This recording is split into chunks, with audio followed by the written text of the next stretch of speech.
여러분 평안하십니까? 오늘도 말씀과 함께 주님의 은혜 가운데 거하시기 바랍니다. 자, 오늘부터 에스겔 말씀을 우리가 보겠는데요.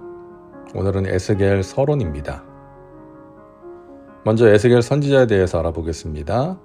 에스겔은 하나님이 힘을 주시다 또는 하나님이 힘을 주시기를 이라는 바람을 담은 이름입니다. 역경에 처한 주의 백성들을 돌보시고 힘을 주시는 하나님을 바라보면서 그의 부모가 지어준 좋은 이름이었죠. 에스겔 선지자의 삶도 하나님의 도우시는 손길이 절실하게 필요한 삶이었습니다. 에스겔은 1장 1절에 기록된 것처럼 그의 나이 30세가 되던 해에 선지자로 부름을 받습니다. 그때는 그가 여호야긴 왕과 함께 바벨론의 포로로 끌려간 지 5년이 되던 해였죠. 사회의 지도층에 속해 있던 제사장이라는 신분 때문에 그는 포로 명단에 우선적으로 포함되었던 것으로 보입니다. 에스겔이 제사장 출신이어서인지 에스겔의 메시지에는 제사장들에게 중요한 성결과 율법들이 담겨 있습니다. 하나님께서 바벨론에 있던 에스겔을 선지자로 세우시고 그를 통해 말씀하셨다는 것은 의미가 있습니다. 전통적으로 유대인들은 하나님의 계시가 약속의 땅인 이스라엘에만 임한다고 생각했습니다. 이스라엘이 아닌 다른 땅은 하나님의 말씀이 임할 수 없는 부정한 곳이라고 생각했던 것이죠. 그런 상황에서 하나님께서 바벨론에 거하던 에스겔을 부르시고 말씀하셨다는 것은 그들의 시각과 관점의 교정을 요구하는 일이었다고 할 수 있습니다. 다른 선지자들과 마찬가지로 에스겔도 선지자로서의 사명을 감당하느라 많은 고통을 겪어야만 했습니다. 하나님의 말씀에 따라 7년 동안 벙어리로 살아야 했고 1년 이상을 꽁꽁 묶인 채 갈증과 배고픔에 시달려야 했습니다.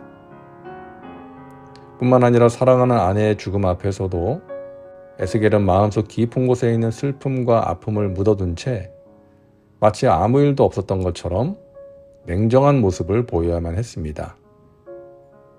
이것은 하나님의 명령이었죠. 하나님은 에스겔에게 아내의 죽음을 미리 알려주시면서 절대로 아내의 죽음을 슬퍼하지 말 것을 명령하십니다. 아내의 죽음을 아무 일도 아닌 것처럼 냉담하게 지켜보는 것은 예루살렘의 멸망을 지켜보시는 하나님의 모습을 상징하는 것이었죠. 이 모든 것들은 하나님을 버린 이스라엘에게 메시지를 전하기 위한 상징적인 행위였습니다. 자, 역사적 배경을 보겠습니다. 주전 7세기 말 국제 정세는 급격하게 변하고 있었습니다. 지난 200여 년 동안 근동 지역을 지배했던 아수르의 세력이 급격히 약화되고 그 자리를 차지하기 위한 바벨론과 애굽의 세력 다툼이 시작되었죠. 바벨론은 주전 614년에 아수르의 옛 수도 아수르를 함락시키고 여세를 몰아서 612년에 아수르의 새 수도인 니느웨를 정복합니다. 니느웨의 함락으로 인해 사실상 아수르 제국은 막을 내리게 됩니다. 남쪽에서는 그동안 아수르에게 눌려서 길을 펴지 못하고 있었던 애굽이 아수르의 패망을 틈타 세력을 키우려고 움직이기 시작했습니다. 애굽의 왕 느고는 주전 609년에 유프라테스강 기슭의 갈그미스로 대군을 이끌고 출정합니다. 느고가 갈그미스로 가기 위해 가나안 지역을 지나갈 때 유다의 왕 요시아와 전투를 벌이게 되죠. 그때 요시아는 무깃도에서 싸우다가 죽게 됩니다. 이후 애굽의 왕 느고는 예루살렘을 공격합니다. 그리고 조공을 요구하고 유다의 왕을 자신이 원하는 사람으로 세우는 등 유다를 괴롭히게 되죠. 신은 강국으로 급부상한 바벨론과 애굽의 군대는 주전 605년경에 통치권을 놓고 드디어 갈그미스에서 격돌하게 됩니다. 결과는 바벨론의 대승이었죠. 바벨론의 시대가 열리게 된 것입니다. 애굽은 국제 무대에서 숨을 죽이고 있어야 하는 신세가 되었지만 북쪽 이웃 나라들에게 계속해서 영향력을 행사했습니다. 유다는 바벨론과 애굽 사이에서 살아남기 위해 안간힘을 썼지만 우리가 이미 살펴본 것처럼 주전 586년에 결국 바벨론에 의해 패망하고 말았습니다. 자, 에스겔서의 전체적인 개요를 보겠습니다.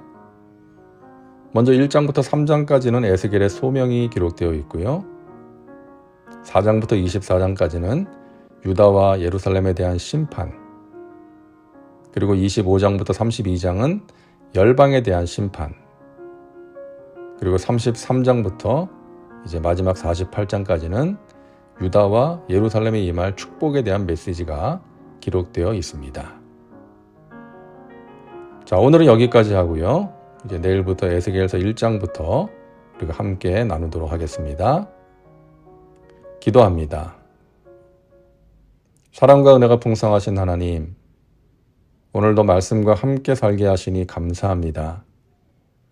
우리를 하나님의 자녀로 삼으시고 하나님의 품 안에 거하게 하시며 하나님이 주시는 말씀으로 우리를 새롭게 하시고 승리의 삶을 살게 하시니 감사합니다. 에스겔서의 말씀을 통해서 우리에게 주시는 하나님의 메시지를 듣기를 원합니다. 깨닫기를 원합니다. 순종하기를 원합니다. 오늘도 말씀과 함께하는 하나님의 백성들에게 예비하신 은혜와 세상에 줄 수 없는 평강과 하늘의 신령한 복과 이 땅의 기름진 것들로 넘치도록 채워 주시옵소서. 말씀을 묵상하다가 지치지 않게 하시고 포기하지 않게 하시고 날마다 하나님의 말씀에 귀를 기울이며 하나님이 주시는 은혜 가운데 깊이 잠겨 살게 하여 주시옵소서. 감사드리며 예수님의 이름으로 기도하옵나이다. 아멘. 오늘도 말씀과 함께 은혜 가운데 거하시기 바랍니다. 여러분 사랑하고 축복합니다.